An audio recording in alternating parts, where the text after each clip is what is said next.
जब हम बैंक को अप्लाई करने जाएं तो उस पर क्या क्या मेंशन होना चाहिए ताकि किसी भी कीमत में हमारा लोन तो रिजेक्ट ना हो। साथ में कोई हमारा एक रैंकिंग रेटिंग भी कर रहा है। पहली बार बिजनेस करने के लिए आप भी अपने आप को एज एन स्टार्टअप घोषित करा सकते हो। पात्र कौन है? अप्लाई करें और वो आपको 20 करोड़ तक का लोन कोलेटरल फ्री दे सकते हैं। जो हम लोन लेते हैं इस पे कितना इंटरेस्ट लगता है? तो आपसे हम कम ब्याज ले लेंगे। गारंटी के साथ साथ आपसे कुछ कोलेटरल भी मांग सकता है। तो हमारे पास सिक्योरिटी रखी है। हमारा लोन रिजेक्ट हो सकता नहीं है? नहीं, मैं आपको नैन जी एक चीज़ और बताऊँ आपको। देखिए, ये प्रोजेक्ट रिपोर्ट बैंक को देने के लिए नहीं है। खाली आपको कोई बैंक वाला पूछ नहीं रहा है। आप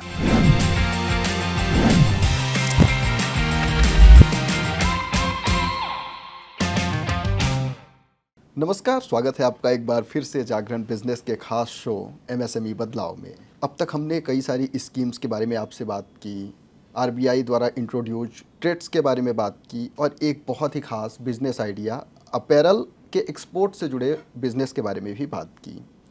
लेकिन इन सब वीडियोस के बाद जब हमने उनके कमेंट बॉक्स को देखा तो ज़्यादातर ये निकल के आया कि स्टार्टअप्स के लिए अभी भी किसी खास योजना का प्रचार उतना ज़्यादा नहीं हो रहा है जिससे उन्हें मदद मिल सके। आपकी शिकायत को दूर करने के लिए हम एक बहुत ही खास गेस्ट को लेके आए हैं जिसे आमतौर पे हमारे दर्शक बहुत पसंद करते हैं और उनके द्वारा एक्सप्लेन की गई स्कीम को बहुत ही आसानी से एडॉप्ट कर लेते हैं।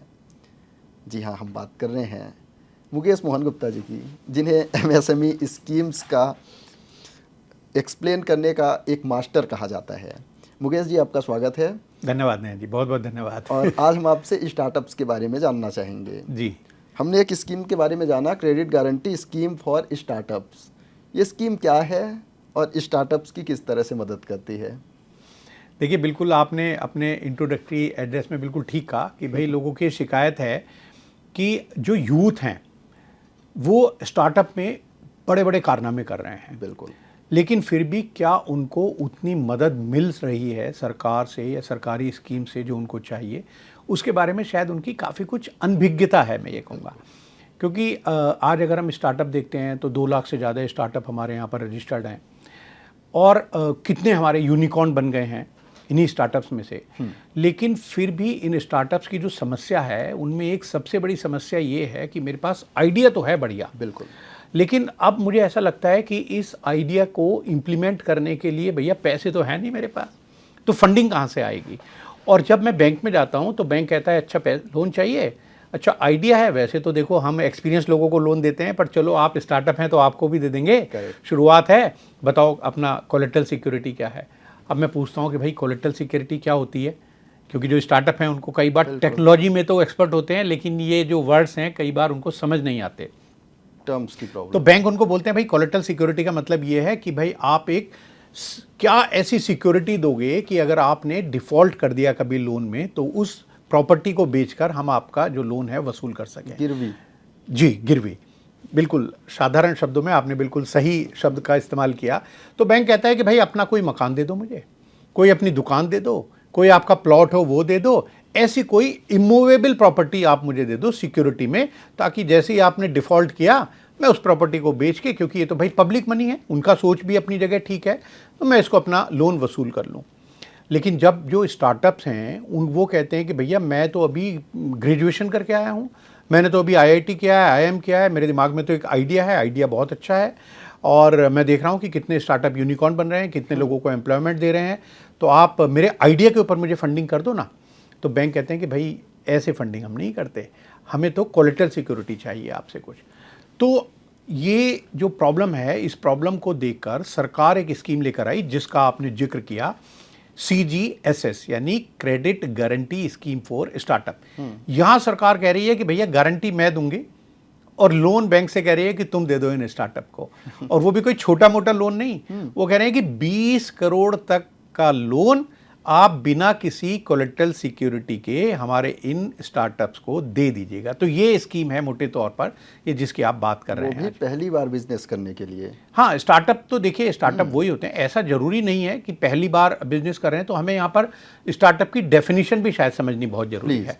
देखिए, स्टार्टअप किसको माना जाता है, मतलब ये कौन, मैं आज जाके कहूँ किसी बैंक में जाके कहूँ भाई मैं स्टार्टअप हूँ, या आप जाके कहें कि भाई मैं स्टार्टअप हूं, लाओ मुझे 20 करोड़ रुपए दे दो, तो बैंक ये कैसे डिसाइड करे कि आप स्टार्टअप हैं या नहीं है, करेक्ट सर। है ना?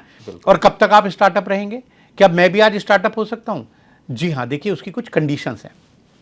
तो जो स्टार्टअप की कंडीशन है, और इसमें अभी रिसेंटली काफ़ी चेंजेस करा गया और इसको काफ़ी विस्तृत रूप दे दिया गया है। देखिए आज स्टार्टअप 3 कॉन्स्टिट्यूशन में पहले होते थे, एक प्राइवेट लिमिटेड कंपनी, एक लिमिटेड लायबिलिटी पार्टनरशिप फर्म यानी LLP, और एक रजिस्टर्ड पार्टनरशिप फर्म। अब इसका दायरा विस्तृत कर दिया गया है, जो कोऑपरेटिव सोसाइटीज हैं उनको भी इस डेफिनेशन में लेकर आ गया है सरकार कि भाई आप भी अपने आप को एज एन स्टार्टअप घोषित करा सकते हो। वो कैसे कराएंगे वो मैं बताता हूँ। दूसरी कंडीशन ये है कि जब मेरा कंपनी या LLP या पार्टनरशिप फर्म या कोऑपरेटिव सोसाइटी, जब मेरा इनकॉर्पोरेशन होता है, उसके 10 साल तक मैं अपने एंटरप्राइज को स्टार्टअप में रजिस्ट्रेशन करा सकता हूं। 10 सालों तक? 10 साल तक, यानी अगर मेरी 2010 में कोई कंपनी मैंने रजिस्टर्ड करी, जिस महीने में भी, दिसंबर 2010 में मैंने करी, तो मैं दिसंबर 2020 तक ही अपनी कंपनी को स्टार्टअप में घोषित करा सकता हूं। तो ये जरूरी नहीं है कि आप अभी नया नया आपने बिजनेस करा तभी आप स्टार्टअप हैं। इसके अलावा एक कंडीशन ये है कि आपकी जो टर्नओवर है किसी भी साल में, ये अभी तक 100 करोड़ थी, अभी रिसेंटली इसको बढ़ाकर 200 करोड़ कर दिया गया है। यानी 200 करोड़ तक की आपकी टर्नओवर किसी भी साल में नहीं होनी चाहिए पिछले इन 10 सालों में। इसमें एक और कैटेगरी का एडिशन किया गया है अभी रिसेंटली, उसको बोलते हैं deep tech startup. Deep tech startup में ये कहा गया है कि भाई 200 करोड़ की जो टर्नओवर है उसको बढ़ाकर 300 करोड़ तक, यानी अगर आपकी 300 करोड़ तक की टर्नओवर है तब भी आप स्टार्टअप में कवर हो जाएंगे। और ये जो 10 साल का पीरियड मैंने आपको बताया उसको 20 साल कर दिया गया है कि 20 साल तक आप स्टार्टअप हो सकते हैं। तो वो बिजनेसेस जो आज अपना बिजनेस शुरू कर रहे हैं, जिनको बिजनेस करते हुए 1, 2, 5, 7, 10 साल हो गए हैं, वो कोई भी अपने आप को स्टार्टअप में उनको रजिस्ट्रेशन कराना होगा। अब रजिस्ट्रेशन कराने का भी जो सिस्टम है उसका भी सरकार ने बड़ा सिंपल तरीका कर दिया है। वहाँ उन्होंने कहा कि भाई नेशनल सिंगल विंडो करके हमने एक पोर्टल बना दिया है, वहाँ पर आप जाइए, अपने आप जो डिटेल हैं वो दीजिए। अगर आप सारी जो भी मान्यताएं हैं, जो भी कंडीशंस हैं वो पूरी करते हैं, तो आपको तुरंत 1 से 3 दिन के अंदर आपका स्टार्टअप का रजिस्ट्रेशन मिल जाएगा। देखिए 1-2 कंडीशन और होती हैं स्टार्टअप में रजिस्ट्रेशन कराने के लिए। सरकार कहती है कि भाई there should be an innovation in product, process और सर्विस। यानी या तो जो आपका प्रोडक्ट है जो आप बनाना चाहते हैं उसमें कोई इनोवेटिव प्रोडक्ट हो, या प्रोडक्ट तो पहले से है लेकिन जिस प्रोसेस से आप बना रहे हो अब आप, उसमें कोई इनोवेशन है, कोई आप नया प्रोसेस लेकर आए उस प्रोडक्ट को बनाने में, या इवन अगर कोई सर्विस सेक्टर में है तो वो जो सर्विस है उसमें कोई ऐसा इनोवेशन है, तब आपके जो एंटरप्राइज है उसको स्टार्टअप में रजिस्ट्रेशन कर सकते हैं। अब आप कहेंगे कि भाई मेरे में कोई इनोवेशन तो नहीं है, तो मैं क्या स्टार्टअप में रजिस्ट्रेशन नहीं करा सकता? इनोवेशन को भी आसान कर दें जरा हट के। बिल्कुल बिल्कुल, आपके मुझे लगता है कि जो एक्सप्लेन करने की जो पावर है और जो कैपेसिटी है, कई बार मुझे लगता है कि मुझे भी नैन जी से कुछ सीखना चाहिए। तो बिल्कुल। और दूसरा क्या है कि अगर इनोवेशन कुछ नहीं भी है तब सरकार कह रही है कि भाई अच्छा स्केलेबिलिटी है क्या आपकी, कोई ऐसा स्केल पर आप पहुंच सकते हो, या आप बहुत सारे लोगों को एम्प्लॉयमेंट अगर आप देने की आपके प्रोजेक्ट में कैपेसिटी है, तब भी हम आपको स्टार्टअप में रजिस्ट्रेशन दे देंगे।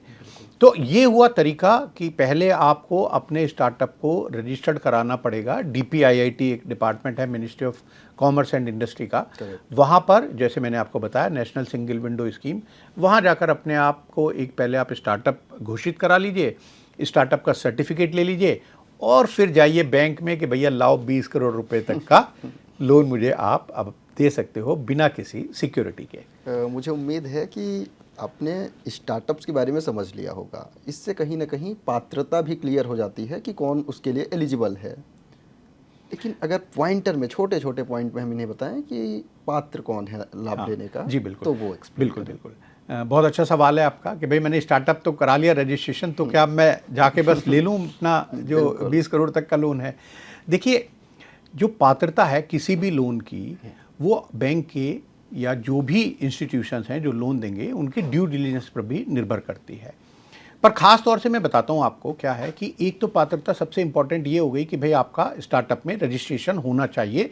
डीपीआईटी द्वारा आपको इस बात के लिए सर्टिफाई कर देना चाहिए कि आप एक स्टार्टअप हैं। जितनी भी कंडीशंस है वो चेक करेंगे और फिर आपको एक स्टार्टअप का रजिस्ट्रेशन दे देंगे। दूसरा इसमें यह है कि आपने पहले कभी भी किसी भी बैंक से लोन लेके उसका डिफ़ॉल्ट ना किया हो, कभी एनपीए ना हुए हों, ऐसी आपकी कंडीशन होनी चाहिए। ये नहीं कि भाई पहले तो लोन ले लिया किसी और स्कीम में, उसमें डिफ़ॉल्ट कर दिया या एनपीए हो गए और अब आप कह रहे हैं कि अब लाओ बिना कोलेटरल सिक्योरिटी के मुझे लोन दे दो, तब आपको नहीं मिलेगा। बाकी जो ड्यू डिलिजेंस करनी होती हैं बैंक्स को, एनबीएफसीज को, वो अपनी करेंगे, उसके बारे में हम बात कर सकते हैं। बट ये जो स्कीम है credit guarantee scheme for startup, ये कहा गया है कि भाई देखिए इसमें जितने बैंक्स हैं वो बैंक्स भी दे सकते हैं, अपने आप को रजिस्टर करा सकते हैं। एनसीडीटीसी एक ऑर्गेनाइजेशन है जो ये गारंटी देती है वहाँ पर। इसके अलावा कुछ एनबीएफसीज हैं वो भी यहाँ पर एलिजिबल हैं।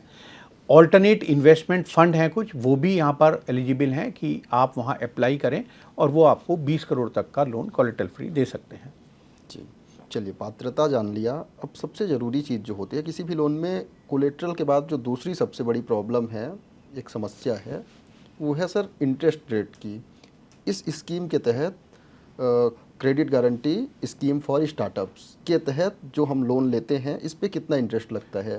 देखिए इंटरेस्ट के लिए इस स्कीम में कोई भी ना कम ना कोई ज़्यादा है। मैंने नानी कोई भी लिमिट सेट नहीं करी गई है कि भाई मिनिमम इतना इंटरेस्ट लेना या मैक्सिमम इंटरेस्ट इतना लेना, कोई प्रोसेसिंग फ़ीस लेना या मत लेना, ये सभी जो भी लेंडर्स होंगे उनके ऊपर छोड़ दिया गया है।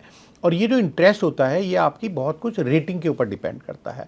यानी जहाँ बैंक को लगता है कि चलो गारंटी तो एक बात हो गई, बट और जो रिस्क फैक्टर हैं वो अगर कम होंगे तब बैंक कहेगा कि भाई रिस्क कम है तो आपसे हम कम ब्याज ले लेंगे। जहाँ लगेगा कि चलो सिक्योरिटी तो आ रही है लेकिन इस बिज़नेस में थोड़ा रिस्की है ये, तो रिस्क अगर ज़्यादा होगा तो बैंक अपनी रिस्क रेटिंग करता है और रेटिंग के हिसाब से बैंक इंटरेस्ट चार्ज करता है किसी भी लोन में, चाहे वो ये सीजीएसएस का लोन हो या किसी और स्कीम में लोन दे रहे हो। तो इंटरेस्ट के लिए यहाँ पर कोई भी अधिकतम सीमा नहीं रखी गई है। जी, तो फिर भी आप अगर बताएं 9%, 10%, 15, 20 या जो नहीं, ऐसा सरकार आपको लूटने खासने मारने नहीं आ रही है।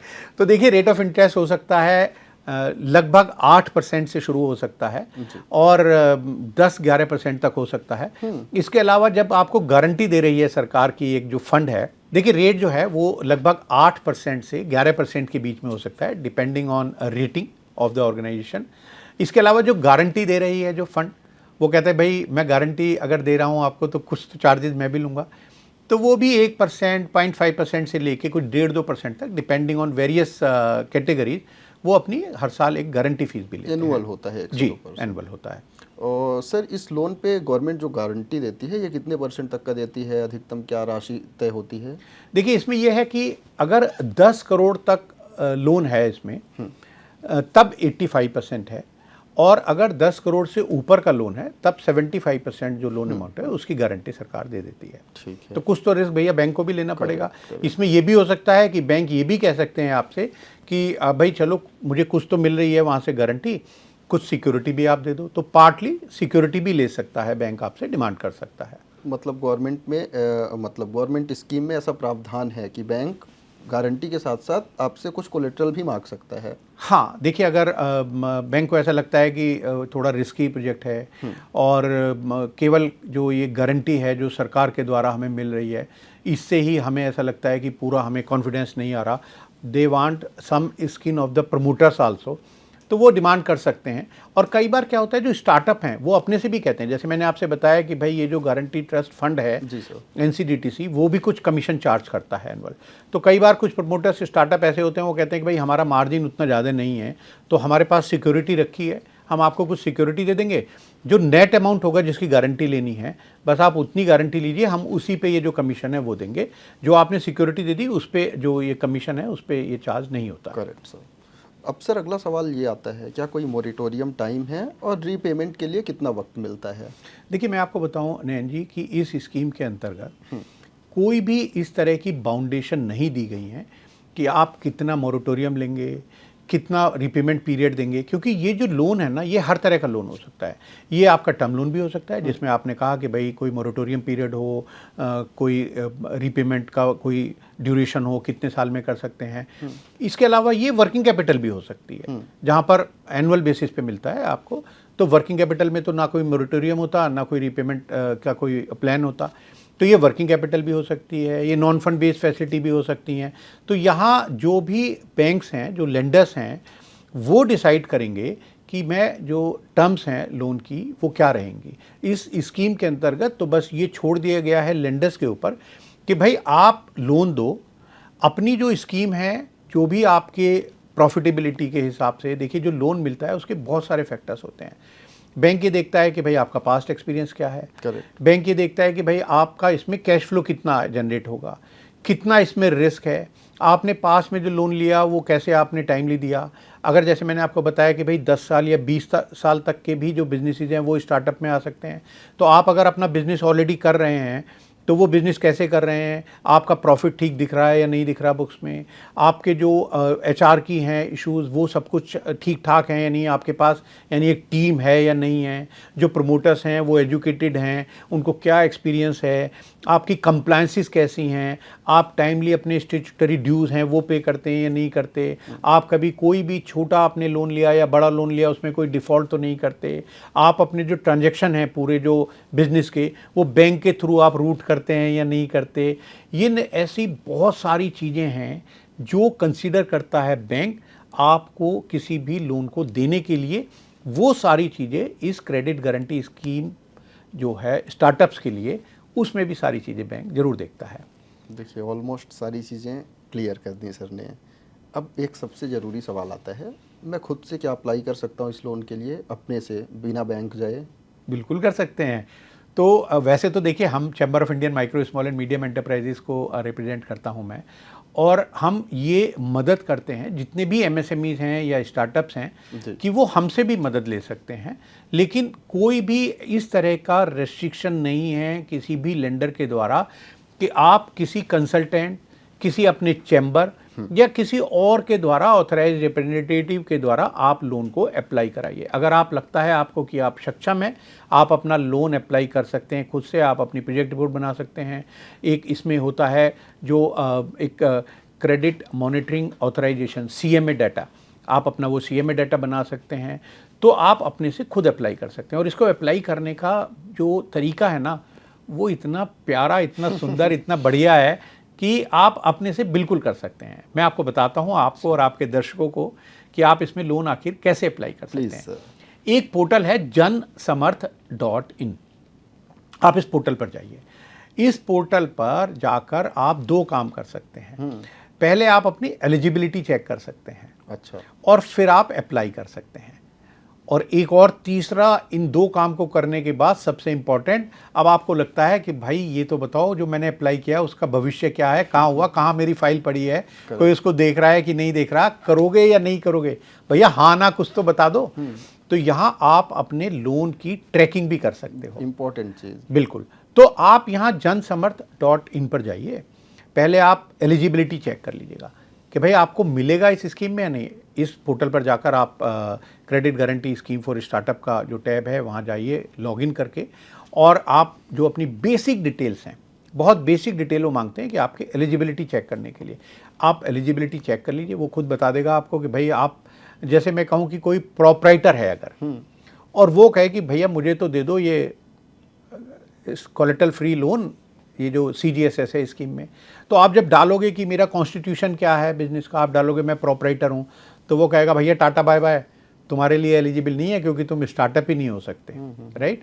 तो पहले एलिजिबिलिटी चेक कर लीजिए ताकि ज़्यादा समय आपका बर्बाद ना हो, और जब आपकी एलिजिबिलिटी चेक हो जाए तब आप पूरा फॉर्म भरिए। जब पूरा फॉर्म भरेंगे ना आप, वो भी बड़ा सिंपल है। वो कैसे सिंपल है कि वो बहुत सारी चीज़ें आपके जो डिजिटल प्लेटफॉर्म्स, डिजिटल फुटप्रिंट्स हैं, वहाँ से ले लेगा। यानी आप डालिएगा उसमें कि भाई मेरा ये इनकम टैक्स का आप लॉगिन पासवर्ड यूज़र नेम दे दीजिए, वो आपकी इनकम टैक्स वहाँ से ले लेगा, आपको ज़रूरत नहीं है अपनी इनकम टैक्स रिटर्न की।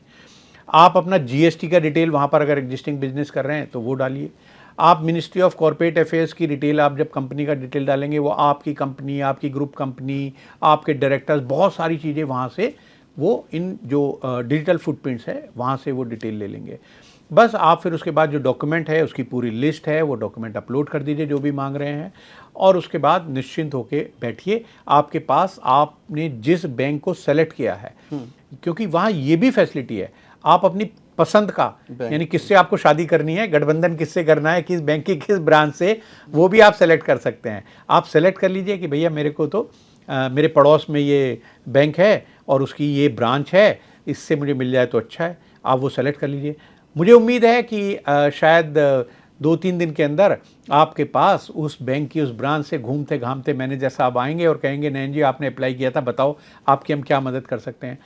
लेकिन अगर वो 6-7 दिन 8 दिन तक नहीं आते आपके पास, आप भी कांटेक्ट कर सकते हैं, और अगर वो आपको कहें कि भैया नहीं देते हम, तो आप किसी दूसरे बैंक को फिर अप्लाई कर सकते हैं, किसी दूसरे बैंक की दूसरी ब्रांच में, और फिर उसको ट्रैक भी कर सकते हैं आप। सर, हमारा प्रोजेक्ट जो है हमने अप्लाई किया और वो एक्सेप्ट हो गया, उसके कितने दिन बाद पैसा मिलता है हमें? देखिए ये डिपेंड करेगा आपके प्रोजेक्ट पर। अब जैसे मैं एक दो एग्जाम्पल से आपको समझाता हूँ। आप एग्जाम्पल एक समझिए कि आप कहते हैं कि भाई मुझे लैंड लेनी है, या मैंने लैंड ले ली है, अब मुझे उसके ऊपर बिल्डिंग बनानी है, फिर मुझे कुछ इक्विपमेंट्स मशीन लेकर आने हैं, फिर मुझे वर्किंग कैपिटल चाहिए। तो बैंक ने आपको सेंक्शन किया सपोज बिल्डिंग और मशीन के लिए 10 करोड़ रुपए, ठीक है। और 5 करोड़ रुपए आपको सेंक्शन किया वर्किंग कैपिटल। तो आप भी इकट्ठा पैसा लेके अपने बैंक में रख के उस पर ब्याज देना तो शुरू नहीं करेंगे। आप कहेंगे कि साहब मैं बिल्डिंग बनाना शुरू कर रहा हूँ, मैंने अपना जो मार्जिन था वो लगा दिया, अब मैं बिल्डिंग बनाना शुरू कर रहा हूँ, मुझे अगर 10 करोड़ रुपए बिल्डिंग में लगाने हैं, मशीन में लगाने हैं, तो आप कहेंगे पहले मैं 2 करोड़ रुपए लगाऊंगा, तो अब इसके अगेंस्ट आप मुझे दे दो, फिर मैं 1 करोड़ और लगाऊंगा अगले महीने, उसके अगेंस्ट दे दो। तो ये पार्ट में आप जैसे जैसे आप इन्वेस्ट करेंगे उस हिसाब से आपको मिलता जाएगा।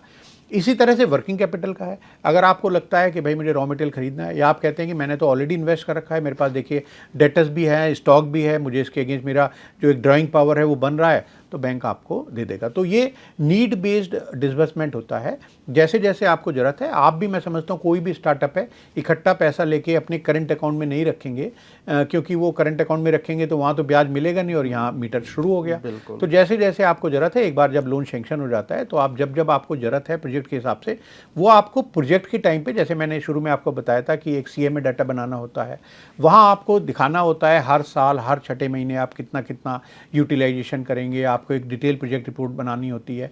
इसी के लिए chamber of Indian micro small and medium enterprises, हमने भी एक msmeloans.co.in करके एक पोर्टल बनाया है, वहाँ पर भी आप अप्लाई कर सकते हैं। वहाँ पर हमारी टीम आपकी ये सब जो डॉक्यूमेंट्स हैं, उन सब डॉक्यूमेंट्स को बनाने में, आपको गाइड करने में पूरी मदद करती है। सर, एक सवाल उठता है, चाहे क्रेडिट गारंटी स्कीम की बात करें या किसी भी सरकारी योजना की, खासतौर पे जो लोग बिजनेस लोन अप्लाई करते हैं, इस पे जो सबसे ज़रूरी चीज़ मांगी जाती है वो है आपके फ्यूचर में जो काम करने वाले हैं उसका प्रोजेक्ट रिपोर्ट क्या है।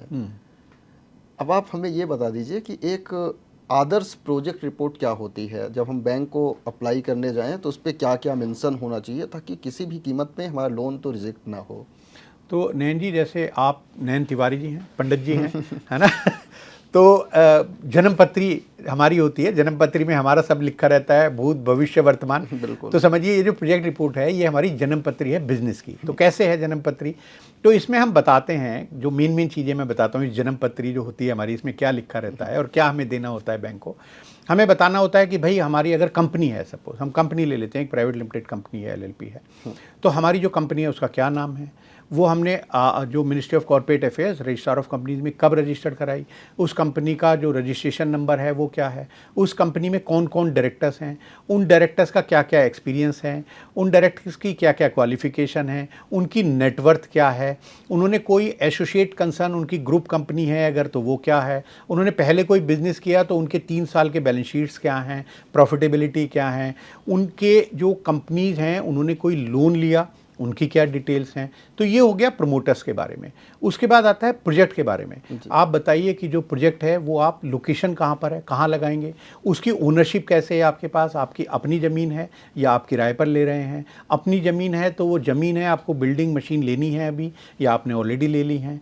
अगर आपने बिल्डिंग बनानी है तो कितनी कॉस्ट आएगी, उसका आर्किटेक्ट का सर्टिफिकेट चाहिए, उसका बिल्डिंग प्लान अप्रूवल हो गया या नहीं हुआ, आपने पोल्यूशन का सर्टिफिकेट उसके लिए ले लिया या नहीं ले लिया, आपका जो फायर एनओसी लेना होता है उसका क्या स्टेटस है, कौन कौन सी मशीन आपको खरीदनी है, किन से आप वो मशीनें खरीदेंगे, कौन उसके सप्लायर हैं, क्या उसकी कोटेशन है, कितना उसका प्राइस है, वो जो मशीनें आप खरीदेंगे उससे इंस्टॉल्ड कैपेसिटी क्या है, कितना आप मैक्सिमम अगर उसको 8 घंटे 10 घंटे 12 घंटे कितना आप चलाएंगे, क्या कोई कंटिन्यूस प्रोसेस है कि 24 घंटे प्लांट चलना ही चलना है।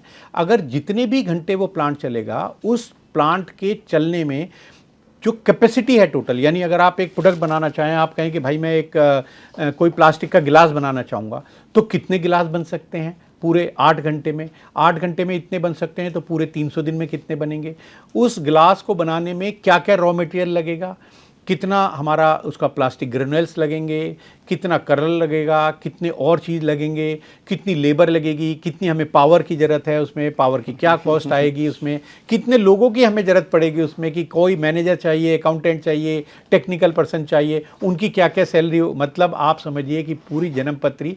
फिर उसके बाद में सेल प्राइस क्या है, सेल आप करेंगे जितनी खर्चे आएंगे उसके बाद प्रॉफिट कितना बचेगा, टैक्स कितना देंगे, टैक्स देने के बाद आप एलिजिबल हैं, लायक हैं इस कि आप बैंक का लोन, ब्याज और इंटरेस्ट इंस्टॉलमेंट जो भी है वो वापस कर सकते हैं या नहीं कर सकते, वो बतानी है। तो ये प्रोजेक्ट रिपोर्ट मत हुई प्रोजेक्ट रिपोर्ट के बारे में जो सर ने बताया है ये थोड़ा सा लंबा खिंच रहा है, इसको देख के हैरान बिल्कुल होना नहीं है, लेकिन ये ज़रूरी चीज़ें हैं। कई बार इन्हीं बारीक गलतियों की वजह से हमारा लोन रिजेक्ट हो सकता है। नहीं, मैं आपको नैन जी एक चीज़ और बताऊँ आपको।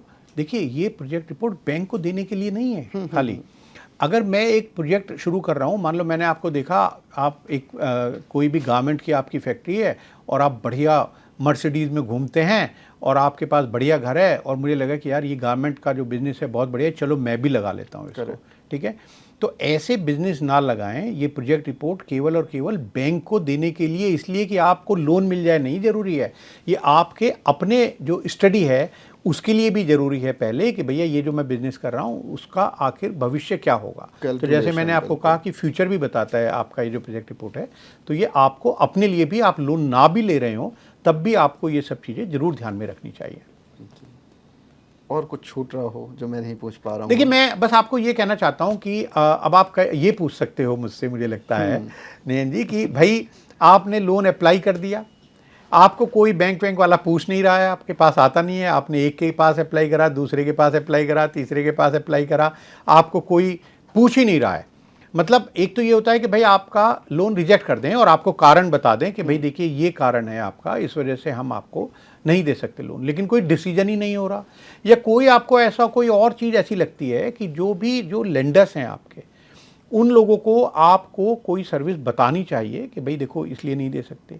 या एक और बहुत इंपॉर्टेंट आजकल एक प्रॉब्लम चल रही है एमएसएमईज और स्टार्टअप के सामने, जो क्रेडिट ब्यूरोज हैं, वो क्रेडिट ब्यूरोज क्या करते हैं, वो हमारा इंडिविजुअल का स्कोर निकालते हैं जिसके बारे में हम सब जानते ही हैं, साथ में कोई हमारा एक रैंकिंग रेटिंग भी कर रहा है। और ये जितने क्रेडिट ब्यूरो हैं जैसे ट्रांसयूनियन सिबिल है, इक्विफैक्स है, इस तरह की 4 कंपनीज हैं, ये हमारी रैंकिंग कर रहे हैं, जिनके बारे में हमें पता नहीं कि भाई कौन हमारी रैंकिंग कर रहा है। जब हम लोन लेने जाते हैं तब कहते हैं कि भैया एक कोई बैठा है जो आपकी रैंकिंग कर रहा है, लाओ उसका कंसेंट दो कि वो आपकी रैंकिंग हमें बता दे। हमारी परमिशन के बिना बिना हमारी परमिशन के वो रैंकिंग कर रहे हैं। और उनके पास हमारा डेटा कैसे पहुंचता है? देखिए, डेटा ऐसे पहुंचता है कि जो क्रेडिट, जब भी हम कहीं से लेते हैं कोई लोन, तो वो बाध्य होते हैं इस बात के लिए कि ये जो क्रेडिट इंफॉर्मेशन कंपनीज हैं वो हमारी सारी छोटी बड़ी, माने आपके पास कोई क्रेडिट कार्ड होगा उसका भी डिटेल, कोई आपने लोन लिया आप रेगुलर हैं तो उसका भी डिटेल, सारी डिटेल सभी जितने लेंडर्स हैं उन सबको देनी होती है इन क्रेडिट इंफॉर्मेशन कंपनीज के पास। लेकिन जब हम कोई लोन लेते हैं तो वो हमारी एक रैंकिंग कर रहे हैं वो, और जब किसी हम दूसरे बैंक के पास जाते हैं लोन लेने के लिए तो वो कहते हैं, कंसेंट तब लेते हैं आपसे कि भाई आपकी कोई रैंकिंग कर रहा है, और 90% से ज़्यादा एमएसएमईज मैं समझता हूँ कि उनको पता ही नहीं होता कि कोई हमारी रैंकिंग कर रहा है और किस बेस पे रैंकिंग कर रहे हैं और कितने नंबर हमें किस चीज़ के मिलते हैं। अगर आपने 4-5 बैंकों में जाके जैसे आपने अप्लाई कर दिया, उन लोगों ने अगर आपकी इंक्वायरी कर ली इन क्रेडिट इन्फॉर्मेशन कंपनी से, तो आपकी रैंक बहुत ख़राब हो सकती है। तो ऐसी बहुत सारी ऐसी गलतियां हो सकती हैं। या कई बार ऐसा हो सकता है कि भाई आपने कोई लोन लिया, आपने पे कर दिया, जो आपके लेंडर हैं उन्होंने किसी कारण से, किसी टेक्निकल एरर या किसी और गलती से वो आपका लोन क्लोज नहीं दिखाया, वो लोन अभी भी आपका आउटस्टैंडिंग है। कई बार हमने ऐसे देखा कि आपने पूरा पेमेंट कर दिया, लेकिन वहाँ पर आपका आ जाता है कि भाई आपने कोई ओटीएस कर लिया, या बैंक उसको राइट ऑफ दिखा देते हैं कुछ लोन को। तो बहुत सारी जाने अनजाने गलती हो सकती हैं। तो अगर ऐसी कोई गलती हो रही है तब भी आपको कोई बैंक लोन नहीं देगा। तो यहाँ अब एक रिजर्व बैंक ऑफ इंडिया एक बहुत ही नायाब स्कीम लेकर आया है, उसका नाम है reserve bank of India ombudsman scheme 2026। Correct. और ये जो इसकी अप्रोच है वो ये है, वन नेशन वन ओम्बड्समैन। यानी आपको किसी से भी शिकायत हो भैया, आपको किसी बैंक से शिकायत हो, आपको किसी एनबीएफसी से शिकायत हो, आपको क्रेडिट इन्फॉर्मेशन कंपनी से शिकायत हो, आप वहाँ जाकर अपनी कंप्लेंट रजिस्टर करा सकते हैं। और उसका जो तरीका है वो ये है दोस्तों कि आप पहले जो भी, जिससे भी आपकी शिकायत है, आप पहले वहाँ उनको कहिए कि भाई देखो मुझे ये आपसे शिकायत है, आपने मुझे ये नहीं बताया, ये नहीं किया, ये गलत किया, और 30 दिन तक इंतजार कीजिए।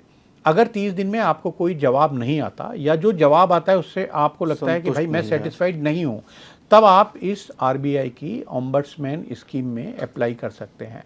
और ये इतनी बढ़िया स्कीम है यहाँ पर ये ध्यान रखना है कि जब ये 30 दिन खत्म हो गए पीरियड, या अगर वो आपसे कम्युनिकेशन चल रहा है उस लेंडर के साथ, तो जो लास्ट कम्युनिकेशन आपसे उन्होंने करी उससे आप सेटिस्फाइड नहीं है, उसके बस 90 डेज़ के अंदर अंदर आप ये कंप्लेंट कर सकते हैं। तो दोस्तों अगर आपको भी किसी से शिकायत है तो ज़्यादा इंतजार मत कीजिए, बस 90 दिन का आपके पास टाइम है कंप्लेंट रजिस्टर करने के लिए। उसमें भी हम आपकी मदद कर रहे हैं। अभी हमने कहा भी है, बहुत सारे एमएसएमईज़ को हमने इनवाइट भी किया है कि अगर आपकी कोई समस्या है हमें भी बता सकते हैं। इस स्कीम के तहत मैंने जितनी स्टडी की है, आरबीआई उस पर्सन को मुआवजा भी देगा।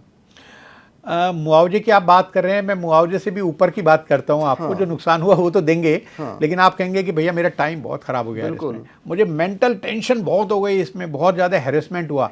तो यहाँ रिजर्व बैंक ने कहा है कि 3 लाख रुपए तक तो हम आपको ये मेंटल टेंशन, बिल्कुल। आपका जो हैरेसमेंट हुआ उसके लिए भी आपको वहाँ वो अवार्ड ऑर्डर कर सकते हैं जो ओम्बड्समैन है, कि भाई इनको ये 3 लाख रुपए तक कोई भी अमाउंट वो डिसाइड कर सकते हैं कि इतनी इनको परेशानी हो, ये और दो इनको। तो ये बहुत ही, मैं समझता हूँ कि अच्छी स्कीम है। ये रिजर्व बैंक ऑफ इंडिया पहले भी थी, बट अब ये वन नेशन वन ओम्बड्समैन के रूप में ये रिजर्व बैंक ऑफ इंडिया ये स्कीम लेकर आया है। और अगर आप उससे भी सेटिस्फाई नहीं होते तो अपील का प्रोविज़न भी है यहाँ पर। जी।